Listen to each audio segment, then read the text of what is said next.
ರೈತ ಬಂದವರೇ, ಇವತ್ತು ದ್ರಾಕ್ಷಿ ಬೆಳೆ ರಾಜ್ಯದಲ್ಲಿ ಒಂದು ವಾಣಿಜ್ಯ ಬೆಳೆ ಆಗಿದೆ. ಆ ವಾಣಿಜ್ಯ ಬೆಳೆ ಆಗಿರೋದ್ರಿಂದ ನಮ್ಮ ಮುಗ್ಧ ರೈತರನ್ನ ಬಹಳಷ್ಟು ಜನ ಆದಿ ತಪ್ಪಿಸಿ ಖರ್ಚುಗಳು ಹೆಚ್ಚು ಮಾಡಿಸಿ ಅವ್ರನ್ನ ನಷ್ಟಕ್ಕೆ ಒಳಗ ಮಾಡ್ತಾ ಇರ್ತಕ್ಕಂಥ ವ್ಯವಸ್ಥೆಗಳನ್ನ ಇವತ್ತು ನಾವೆಲ್ಲರೂ ನೋಡ್ತಾ ಇದ್ರಿ. ಸೊ ಇಂತ ಒಂದು ಸಮಯದಲ್ಲಿ ಬಿಜಾಪುರ ತಾಲೂಕು ಬಸಂತರಾಯರವರು ಅವ್ರ ತೋಟದಲ್ಲಿ ನಾನಿದ್ದೀನಿ. ಇವತ್ತು ಆ ತರ ಯೋಚನೆ ಮಾಡುವಂತ ಜನ ಹೇಳುವಂತ ಜನಕ್ಕೆ ಉತ್ತರವಾಗಿ ಇವತ್ತು ಈ ತೋಟ ಇದೆ. ಈ ತೋಟವನ್ನ 2015ನೇ ಇಸ್ವಿಯಿಂದ ನಿರಂತರವಾಗಿ ಯಾವುದೇ ರಾಸಾಯನಿಕ ಗೊಬ್ಬರಗಳನ್ನ ಬಳಸದೆ, ಒಂದು ಕಾಳನ್ನು ಬಳಸದೆ ಇವತ್ತು ದ್ರಾಕ್ಷಿಯನ್ನ ಯಶಸ್ವಿಯಾಗಿ ತೆಗಿತಾ ಇರ್ತಕ್ಕಂಥ ನಿದರ್ಶನ ಇವತ್ತು ಈ ತೋಟದಲ್ಲಿದೆ. ಇದು ಸಾಧ್ಯನಾ ಅಂತಕ್ಕಂಥ ಮಾತು ಬರ್ತದೆ. ಎಸ್, ವೈಜ್ಞಾನಿಕವಾಗಿ ಮಾತಾಡೋದಾದ್ರೆ ನಾನು ಚಾಲೆಂಜ್ ಮಾಡಿ ಮಾತಾಡ್ಲಿಕ್ಕೆ ರೆಡಿ ಇದ್ದೀನಿ. ಯಾಕೆ ಅಂತಂದ್ರೆ ಇವತ್ತು ಬೆಳೆಗೆ ಬೇಕಾಗಿರೋದು ಪೋಷಕಾಂಶಗಳು. ಪ್ರಕೃತಿಯಲ್ಲಿ ಸಿಗುವಂತ ಪೋಷಕಾಂಶಗಳನ್ನ ಸಿಗದೆ ಮಾಡುವಂತ ವಿಜ್ಞಾನವನ್ನು ಇವತ್ತು ನೀವು ಸೃಷ್ಟಿ ಮಾಡಿ ಮಣ್ಣಿಗೆ ವಿಷಗಳನ್ನ ಕೊಟ್ಟು ಮಣ್ಣಿನ ಜೀವಿಗಳನ್ನ ನಾಶ ಮಾಡಿ ಆ ತ್ಯಾಜ್ಯ ವಸ್ತುಗಳನ್ನ ಕಳಿದೆ ಮಾಡಿ ಆ ಪೋಷಕಾಂಶಗಳು ಸಿಗದೆ ಮಾಡಿ ನೀವು ಹೊರಗಡೆಯಿಂದ ಪೋಷಕಾಂಶಗಳನ್ನ ರೆಕಮೆಂಡ್ ಮಾಡಿ ಇವತ್ತು ನಮ್ಮ ರೈತರಲ್ಲಿ ಅಲ್ಲೋಲ ಕೊಲ್ಲೋಲ ಮಾಡಿರ್ತಕ್ಕಂಥ ಘಟನೆಗಳು ಇವತ್ತು ನಡೀತಾ ಇದೆ. ನಿಜವಾದ ವಿಜ್ಞಾನ ಇವತ್ತು ರೈತರಿಗೆ ಬೇಕಾಗಿದೆ. ಅದೇನು ವಿಜ್ಞಾನ ಅಂತ ಹೇಳ್ತೀನಿ, ಕೇಳಿಸ್ಕೊಳ್ಳಿ. ನಾನು ಬಸಂತರಾಯರವರು 2015 ಅವ್ರಿಗೆ ನಾನು ಗೈಡ್ ಮಾಡ್ತಾ ಇದ್ದೀನಿ. ಅದೇ ನಿಮ್ಗೆ ಉತ್ತರ ತಿಳ್ಕೊಳ್ಳಿ. ನಮ್ಮ ಹೆಸರು ಬಸವಂತರಾಯ ದಯಾನಂದ ಮಸಳಿ ಅಂತ. Education diploma in mechanical PLD association ಆಯ್ತು. 2010ರಿಂದ ಎಜುಕೇಶನ್ ಬ್ರೇಕ್ ಮಾಡಿ 2011ರಲ್ಲಿ ಒಂದು 2 ಎಕರೆ ದ್ರಾಕ್ಷಿ ಮಾಡ್ಬೇಕಂದೆ. 2011ರಲ್ಲಿ ಡಾಗ್ರೇಜ್ ಅನ್ನ ಕುಂದ್ರಿಸಿದೆ. ಬಟ್ ನಮ್ ನೀರು ಸವಳಿ ಸರ್. ಅವಾಗ ಡಾಗ್ರೇಜ್ ಅನ್ನ ಕಲಂ ಕಟ್ಲಕ್ಕೆ ಒಳ್ಳೆ ಫಸಲ್ ಬರ್ಲಿ, ಉದ್ದು ಬರ್ಲಿ, ಆಮೇಲೆ ಒಳ್ಳೆ ಫಲವೃದ್ಧ ಬರ್ಲಿ ಅಂತೇಳಿ 19 ಐಸಲ್ ಅನ್ನು ಯೂಸ್ ಮಾಡಿ ಆಮೇಲೆ DAP ಅಮೋನಿಯಂ ಸಲ್ಫೇಟ್ ಯಾವ ರೀತಿ ಹೇಳ್ತಾರೋ ರಾಸಾಯನಿಕ ಅಂಗಡಿ ಒಳಗೆ ಅವ್ರು ಹೇಳಿದ ಪ್ರಕಾರ ಕೆಮಿಕಲ್ ಅನ್ನು ಯೂಸ್ ಮಾಡ್ಕೊಂಡ್ ಬಂದೆ. ಸ್ವಲ್ಪ ಅವ್ರು ತಿಪ್ಪಿ ಗೊಬ್ಬರ ಹೇಗೆ ಕೊಡಂದ್ರು ಆ ಟೈಪ್ ಕೊಡ್ತಾ ಬಂದೆ. 2012ರಲ್ಲಿ ಕಸಿ ಕಟ್ಟಿದೀವಿ, ಅದಕ್ಕೆ ಕಲಂ ಅಂತೀವಿ ನಾವು. ಅದನ್ನ ಕಟ್ಟಿದ ಮೇಲೆ 2012-13ರಲ್ಲಿ ಫಸ್ಟ್ನೇ ಪೀಕ್ ಅನ್ನ ಬೆಳಿಲಕ್ ಸ್ಟಾರ್ಟ್ ಮಾಡಿದೆ ಸರ್. ಅವಾಗ ನಮ್ಮ ನೀರಿನ EC ಪ್ರಮಾಣ ಆಲ್ರೆಡಿ 2% ದಾಟಿ ಸರ್. ನೀರನ್ನು ಯೂಸ್ ಮಾಡೋದಿಲ್ಲ, ಭೂಮಿ ಮೇಲೆ ಸ್ವಲ್ಪ ವೈಟ್ ಪೌಡರ್ ಬಂದಂಗ್ ಬರ್ತಾ ಹೋಯ್ತು, ನೆಲ ಹೆಪ್ಪಗಡ್ತಾ ಬಂತು, ನೀರನ್ನು ಇಂಗುವುದೇ ಕಮ್ಮಿ ಆಗ್ಬಿಡ್ತು. ಕಮ್ಮಾಗಿ ಹೆಂಗೋ ಮಾಡ್ಕೊಂಡು 1-2 ಪೀಕ್ ಅನ್ನ ತಕೊಂಡಿ ಸರ್. 1-2 ಪೀಕ್ ತಕೋಬೇಕಾದ್ರೆ ಸ್ವಲ್ಪ ಪ್ರಾಬ್ಲಮ್ ಅಲ್ಲೇ ತಗೊಂಡು ಡೌನಿ, ಆಮೇಲೆ ಟ್ರಿಪ್ಸ್, ಆಮೇಲೆ ಮಿಲಿಬಗ್ ಇವೆಲ್ಲ ಸಮಸ್ಯೆಗಳನ್ನ ಎದುರಿಸ್ಕೊಂಡೆ ನಾವು ಈ 2 ಪೀಕ್ ಅನ್ನು ತೆಗಿಬೇಕಾದ್ರೆ ಕಷ್ಟ ಆಯ್ತು ಸರ್. ಆಮೇಲೆ 2 ಪೀಕ್ ಆದ್ಮೇಲೆ ಕೆಮಿಕಲ್ ಇಂದ ರಿಲೀಫ್ ಆಗಿದೆ. ನೋಡಿ, ಮೊದಲನೇದಾಗಿ ನಮ್ಮ ಹತ್ರ ದನ ಕರುಗಳು ಬೇಕೇ ಬೇಕನ್ನೋ ವಿಚಾರ ಇಲ್ಲ, ತ್ಯಾಜ್ಯಗಳು ಬೇಕು. ಇವತ್ತು ದ್ರಾಕ್ಷಿ ಬೆಳೆಯಲ್ಲಿ ಇದನ್ನ ಪ್ರೂನ್ ಮಾಡಿದಾಗ ಬೇಕಾದಷ್ಟು ತ್ಯಾಜ್ಯಗಳು ನಮಗೆ ಬೀಳ್ತದೆ. ಈ ತ್ಯಾಜ್ಯಗಳನ್ನ ತೆಗೆದು ಹೊರಗಡೆ ಹಾಕ್ಲಿಕ್ಕೆ ಹೇಳ್ತಾರೆ.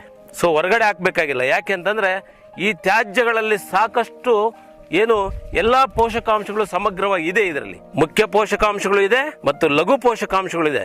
ಇದನ್ನ ನಾನೇನ್ ಮಾಡಿದೆ, ಇಲ್ಲೇ ಹಾಕಿ ನಿಮ್ಮ ಗಿಡದ ಹತ್ರ ತಿಪ್ಪೆ ಮಾಡಿ ಅಂತ ಹೇಳಿದೆ. ಮೊದಲನೇ ವಿಧಾನ ಮಾಡಿ ಅಲ್ಲಿನ ಜೈವಿಕ ಪರಿಸರನ ಅಭಿವೃದ್ಧಿ ಮಾಡಿ ತ್ವರಿತವಾಗಿ ಇಮ್ಮಿಡಿಯೇಟ್ ಬೆಳೆ ಕಡಿಮೆ ಆಗದೆ ಮೊದಲನೇ ಬೆಳೆಯಿಂದನೇ ಹೆಚ್ಚಿಗೆ ಬರಲಿಕ್ಕೆ ಡಾಕ್ಟರ್ ಸಾಯಿಲ್ ನ ಬಳಕೆ ಮಾಡಲಿಕ್ಕೆ ನಾನು ಅವ್ರಿಗೆ ಮಾರ್ಗದರ್ಶನ ಕೊಟ್ಟೆ.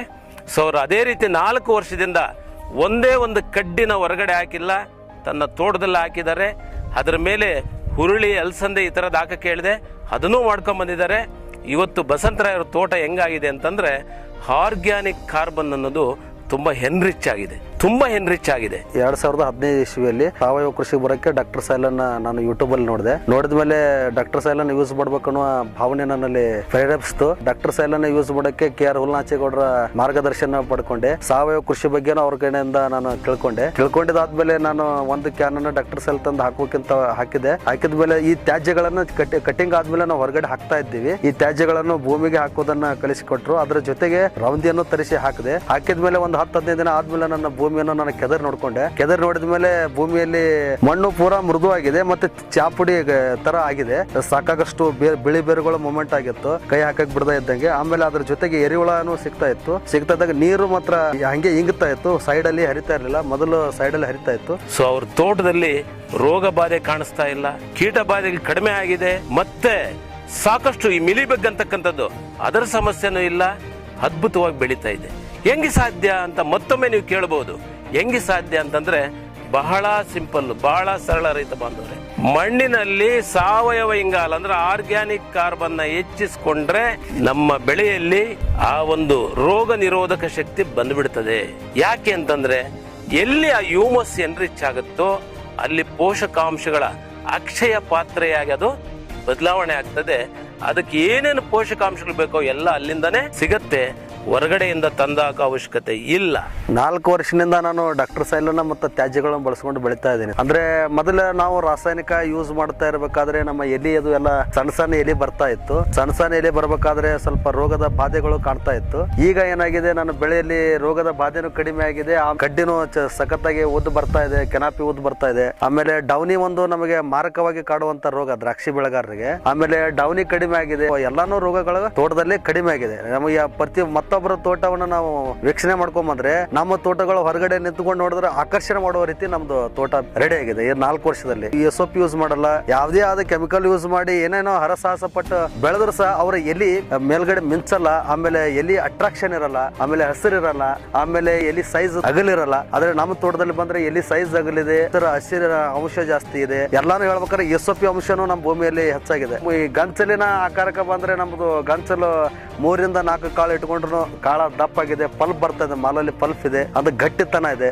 ಆಮೇಲೆ ಯಾವುದೇ ರೋಗಗಳಾಗ್ಲಿ ಟ್ರಿಪ್ಸ್ ಗಳಲ್ಲಿ ನಮ್ಮ ತೋಟದಲ್ಲಿ ಕಾಣಿಸ್ತಾ ಇಲ್ಲ. ಶುಗರ್ದು ಮತ್ತೆ TSS ವಿಚಾರಕ್ಕೆ ಬಂದ್ರೆ ನಮ್ದು ಅಲ್ಲಿ ಅತಿ ಹೆಚ್ಚಾಗಿದೆ, ಸಕ್ಕರೆ ಅಂಶ 22 ರಿಂದ 24 ತನ ಆಗಿದೆ. ಆಮೇಲೆ 4 ದಿನ ನೀರನ್ನು ನಾವು ಕಡಿಮೆ ಮಾಡಿದ್ರು ಸಹ ನಮ್ಮ ಭೂಮಿ ಶಕ್ತಿಯನ್ನು ಕಳ್ಕೊಳ್ಳಲ್ಲ. ಹೆಂಗ್ ಸಾಧ್ಯ ಅಂತ ಮತ್ತೆ ಜನ ತಲೆ ಕೆಡಿಸ್ತಾರೆ. ತಲೆ ಕೆಡಿಸ್ಕೊಳ್ಳೋ ಅವಶ್ಯಕತೆ ಇಲ್ಲ. ಇದು ಸತ್ಯ. ಎಲ್ಲಾ ಪೋಷಕಾಂಶಗಳು ತ್ಯಾಜ್ಯಗಳಲ್ಲೇ ಇದೆ. ಆದ್ರೆ ಅದನ್ನ ಕಳಿತು ಹ್ಯೂಮಸ್ ಮಾಡ್ಲಿಕ್ಕೆ ಕೋಟಿ ಮಣ್ಣಿನ ಜೀವಿಗಳನ್ನ ಸಂರಕ್ಷಣೆ ಮಾಡ್ಕೋಬೇಕು. ಅದನ್ನ ನಮ್ಮ ಬಸಂತರಾಯ್ ಅವರಲ್ಲಿ ಸಂರಕ್ಷಣೆ ಮಾಡ್ಕೊಂಡಿದ್ದಾರೆ. ಆ ಜೈವಿಕ ಪರಿಸರ ಚೆನ್ನಾಗಿರೋದ್ರಿಂದ ಅವ್ರ ಬೆಳೆ ತುಂಬಾ ಚೆನ್ನಾಗಿ 22 ರಿಂದ 24 ಶುಗರ್ ಬರ್ತಾ ಇದೆ. ಜನ ಹೇಳ್ತಾರೆ ದಾರಿ ತಪ್ಪಿಸ್ಲಿಕ್ಕೆ, SOP ಆಗದೆ ಇದ್ರೆ ಬರಲ್ಲ ಅಂತ ಹೇಳ್ತಾರೆ. ಇಲ್ಲ ಹೆಂಗ್ ಬಂತು, ಹೆಂಗ್ ಬರ್ತಾ ಇದೆ? ಇದು ಸಾಧ್ಯ.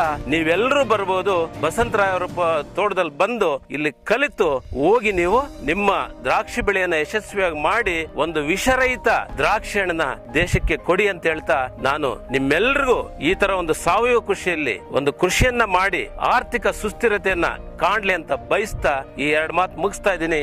ಧನ್ಯವಾದಗಳು. ರೈತ ಬಾಂಧವರೇ, ಡಾಕ್ಟರ್ ಸೈಲನ್ನು ಬಳಸಿ ನಮ್ಮ ಭೂಮಿಯನ್ನು ಉಳಿಸಿ. ನಿಮ್ಮ ಜಮೀನಿನಲ್ಲಿ ಸಾವಯವ ಕೃಷಿಯಲ್ಲಿ ಬಹುಬೆಳೆ ಪದ್ಧತಿಗಳನ್ನು ಅಳವಡಿಸಿಕೊಂಡು ಹೆಚ್ಚಿನ ಆದಾಯವನ್ನು ಗಳಿಸಲು ನಮ್ಮ ಕೃಷಿ ತಜ್ಞರ ಸಲಹೆಗಾಗಿ ಈ ನಂಬರ್ಗಳಿಗೆ ಕರೆ ಮಾಡಿ. ಸಾವಯವ ಕೃಷಿ ಬಗ್ಗೆ ಹೆಚ್ಚಿನ ಮಾಹಿತಿ ಬೇಕಾದಲ್ಲಿ ನಮ್ಮ ಯೂಟ್ಯೂಬ್ ಚಾನಲ್ ಅನ್ನು ಸಬ್ಸ್ಕ್ರೈಬ್ ಮಾಡಿ. ಹಾಗೆಯೇ ನಮ್ಮ ಫೇಸ್ಬುಕ್ ಪೇಜನ್ನು ಲೈಕ್ ಮಾಡಿ, ಶೇರ್ ಮಾಡಿ.